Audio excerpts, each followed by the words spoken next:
ભુજમાં આગળ વાત કરીએ તો ઉના તાલુકાના સનખડા ગામે ગૌચરની જમીન ઉપર કરેલ દબાણ પર તંત્રનું બુલડોઝર ફરી વળ્યું હતું। સનખડા ગામ પંચાયતની ગૌચરની આશરે 500 વીઘા જેટલી જમીન ઉપર દબાણ કરવામાં આવ્યું હતું, જેથી કરીને હવે દબાણ દૂર કરવામાં આવ્યું છે। મહત્વનું છે કે ગીર સોમનાથ જિલ્લામાં કલેક્ટરની સૂચનાથી ઉના તાલુકા પંચાયત કચેરીના સ્ટાફને સાથે રાખીને તંત્રે દબાણ દૂર કરવાની પ્રક્રિયા હાથ ધરી હતી। ચુસ્ત પોલીસનો બંદોબસ્ત જોવા મળ્યો હતો અને ચુસ્ત પોલીસના બંદોબસ્ત વચ્ચે ગામના છેડે આવેલ ગેરકાયદેસર દુકાનો ઉપર તંત્રનું બુલડોઝર ફરી વળ્યું છે।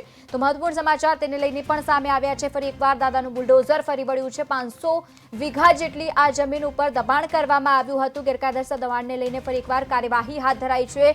ઉના તાલુકાના સનખડા ગામે ગૌચરની જમીન ઉપર કરેલ દબાણ પર તંત્રનું બુલડોઝર ફરી વળ્યું છે। સનખડા ગ્રામ પંચાયતની ગૌચરની આશરે 500 વીઘા જેટલી જમીન ઉપર દબાણ કરવામાં આવ્યું હતું, જેથી ગીર સોમનાથ જિલ્લા કલેક્ટરની સૂચનાથી ઉના તાલુકા પંચાયત કચેરીના સ્ટાફને સાથે રાખીને કામગીરી કરવામાં આવી।